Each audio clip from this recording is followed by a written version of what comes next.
प्रधानमंत्री मोदी ने आज राजस्थान से ऐलाने जंग कर दिया। प्रधानमंत्री मोदी ने कांग्रेस को साफ साफ शब्दों में संदेश दे दिया है कि उन पर जितना कीचड़ उछालोगे उतना ही कमल खिलेगा। पीएम मोदी ने नई संसद के बायकॉट पर कहा कि कांग्रेस ने यह सब दुनिया में भारत को बदनाम करने के लिए किया।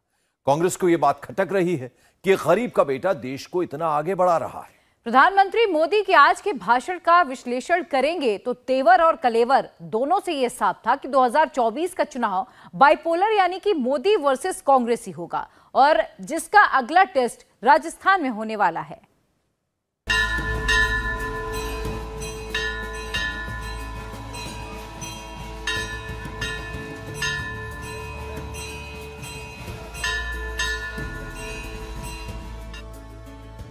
जनसंपर्क से जन समर्थन अभियान पर निकले हैं मोदी। आरंभ हो रहा है तीर्थ गुरु पुष्कर से। आस्था और प्रतीकों के इस्तेमाल का अर्थ मोदी खूब समझते हैं, इसलिए ब्रह्मा की यज्ञ स्थली पर मोदी ने सबसे पहले मंदिर दर्शन किया।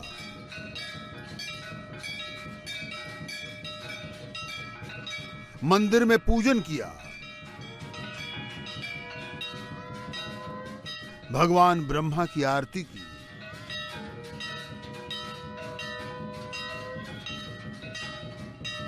प्रधानमंत्री की इस पुष्कर यात्रा का महत्व समझिए।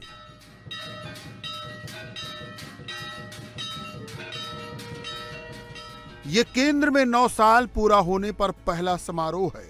इसी साल राजस्थान में विधानसभा चुनाव है, इसलिए अजमेर से पीएम ने चुनावी शंखनाद किया है।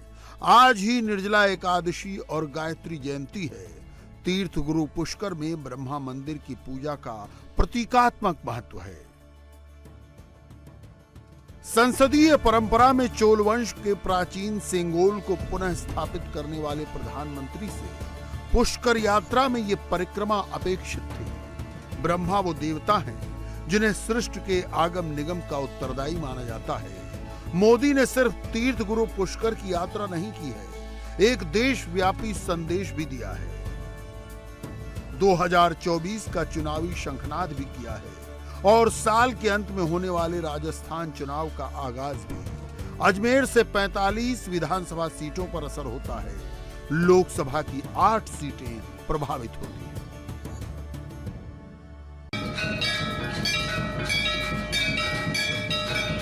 24 के रण का ये अजमेर से आगाज था। पुष्कर से प्रचंड प्रारंभ था। 20 मिनट की पूजा अर्चना से ऊर्जान्वित प्रधानमंत्री ने कांग्रेस पर जमकर अटैक किया। कायड़ विश्राम स्थली पर पीएम को सुनना सियासत को समझना था। 2014 से पहले देश में क्या स्थिति थी? पूरे देश में जनता भ्रष्टाचार के विरुद्ध सड़क पर उतरी हुई थी। बड़े बड़े शहरों में आए दिन आतंकी हमले होते थे। कांग्रेस सरकार सीमा पर सड़कें बनाने से भी डरती थी। महिलाओं के विरुद्ध अपराध चरम पर थे। प्रधानमंत्री के ऊपर सुपर पावर थी। कांग्रेस सरकार रिमोट कंट्रोल से चल रही थी। निर्णय होते नहीं थे। नीतियां चौपट थी। निवेशक निराश थे। युवाओं के सामने अंधकार था। जनता से वोट लेकर कांग्रेस जनता को ही कोस रही थी। भाइयों और बहनों, घोर निराशा के इसी माहौल को 2014 में आपने एक वोट से विकास के विश्वास में बदल दिया। कर्नाटक में कांग्रेस अपनी 5 गारंटीज से बीजेपी को पछाड़ गई। हिमाचल में भी वो ओल्ड पेंशन की स्कीम के नाम पर बाजी मार गई। सवाल योजनाओं का है तो आज पीएम ने उसे भी काउंटर करने की कोशिश की। 50 साल पहले आप देखिए, एक कांग्रेस की गारंटी वाली आदत आज की नहीं है, पुरानी है। 50 साल पहले कांग्रेस ने इस देश को गरीबी हटाने की गारंटी दी थी और ये गरीबों के साथ किया गया कांग्रेस का सबसे बड़ा विश्वासघात है। कांग्रेस की रणनीति रही है कि गरीबों को भरमाओ, गरीबों को तरसाओ। यहां राजस्थान के आप लोगों ने भी इसका बहुत नुकसान उठाया। कांग्रेस को सिर्फ झूठ बोलना आता है और आज भी कांग्रेस यही कर रही है। साथियों, कांग्रेस ने वीरों की इस धरती और यहां के वीरों के साथ भी हमेशा धोखा किया है। एक कांग्रेसी है जो 4 दशक तक 1 रैंक 1 पेंशन के नाम पर हमारे पूर्व सैनिकों से विश्वासघात करती रही। कागजों पर सिर्फ 500 करोड़ रुपए रखकर कांग्रेस कहती थी कि वो 1 रैंक 1 पेंशन लागू करेगी, जबकि इसके लिए हजारों करोड़ रुपयों की जरूरत थी। भाजपा सरकार ने न सिर्फ 1 रैंक 1 पेंशन को लागू किया, बल्कि पूर्व सैनिकों को एरियर भी दिया। कल्पना कर सकते हैं कहां कांग्रेस के 500 करोड़ रुपए और कहां बीजेपी सरकार के 65,000 करोड़ रुपए। अगर बीजेपी सरकार ना होती तो पूर्व फौजियों को आज भी 1 रैंक 1 पेंशन का इंतजार ही करना पड़ता। कांग्रेस प्रधानमंत्री के सीधे निशाने पर थी। मोदी ने तय कर दिया है कि 2024 की जंग बाइपोलर होगी, 2 ध्रुवीय होगी, बीजेपी वर्सेस ऑल नहीं होगी। इस ऑल को कांग्रेस ही लीड करेगी। कर्नाटक के बाद कांग्रेस यही सीन बना रही है। मोदी का मास्टर स्ट्रोक भी यही है। विपक्ष में कुछ राहुल गांधी से हिचकते हैं, मोदी ने स्ट्राइक तो वहां किया है। और जब लूट की बात होती है ना, तो कांग्रेस किसी में भेदभाव नहीं करती।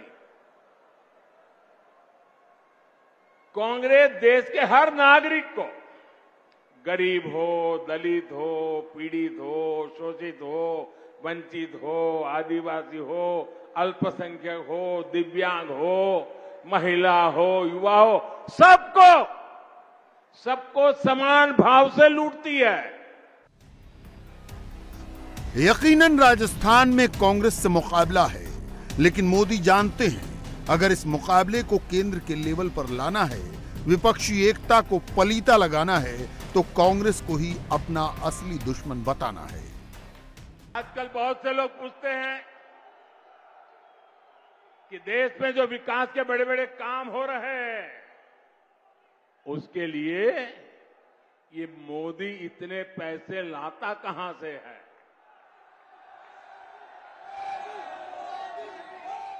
चारों तरफ विकास का काम चल रहा है, इतने पैसे मोदी लाता कहां से है। मैं बताता हूं मोदी पैसे कहां से लाता है। पहले पैसे कहां जाते थे और आज कहां जाते हैं वो भी बताता हूं। हमारे देश में विकास के काम के लिए पैसे की कमी कभी भी नहीं रही है। ये बहुत जरूरी होता है कि जो पैसा सरकार भेजे वो पूरा का पूरा विकास के कार्यों में लगे, लेकिन कांग्रेस ने अपने शासन में देश का खून चूसने वाली ऐसी भ्रष्ट व्यवस्था बना दी थी जो देश के विकास को खाए जा रही थी, खोखला कर देती थी। प्रधानमंत्री ने नई संसद का उद्घाटन किया, विशुद्ध भारतीय परंपरा के साथ पूजन किया, कश्मीर को कन्याकुमारी से जोड़ने का बड़ा काम किया, लोकतंत्र के मंदिर में सिंगोल स्थापित की गई। कांग्रेस ने इसका विरोध किया था, मोदी ने आज इसका जवाब अजमेर से दिया। भारत की ये उपलब्धियां, भारत के लोगों की ये कामयाबी कुछ लोगों को पच नहीं रही है। 3 दिन पहले आपने ये देखा है, भारत को नया संसद भवन मिला है। आपने टीवी पर देखा, मैं आपसे पूछता हूं, ये नया संसद भवन आपको गर्व हुआ कि नहीं हुआ? आपका माथा ऊंचा हुआ कि नहीं हुआ? हमारे देश की शान बढ़ने का आपको आनंद हुआ कि नहीं हुआ? लेकिन कांग्रेस और इसके जैसे कुछ दलों ने इस पर भी राजनीति का कीचड़ उछाला। कई पीढ़ियों के जीवन में ऐसे अवसर एक बार ही आते हैं, लेकिन कांग्रेस ने भारत के गौरव के क्षण को भी अपने स्वार्थी विरोध की भेंट चढ़ा दिया। कांग्रेस ने 60,000 श्रमिकों के परिश्रम का, देश की भावना और आकांक्षाओं का अपमान किया है। 60,000 मजदूरों के पसीने को उन्होंने लात मारी है। उनको गुस्सा इस बात का है कि गरीब का बेटा इनके अहंकार से आगे आड़ा कैसे आ रहा है, अड़ा कैसे हुआ है। इनको गुस्सा इस बात का है कि गरीब का बेटा इनकी मनमानी चलने क्यों नहीं दे रहा। इनको गुस्सा इस बात का है कि गरीब का बेटा इनके भ्रष्टाचार पर, इनके परिवारवाद पर सवाल क्यों खड़े कर रहा है। बहरहाल अजमेर के विश्राम स्थल से मोदी ने राजस्थान के रण का ही नहीं 24 के रण का आगाज किया है। जन संपर्क से जन समर्थन का मंच था। मंच के आगे बैनर पर संपर्क का बैनर था। इस फोन नंबर को ठीक से देखिए, 90-90-90 और 2024। इंडिया टीवी हर वक्त हर जगह डाउनलोड करने के लिए सर्च करें India TV news Google play store या ऐप स्टोर पर।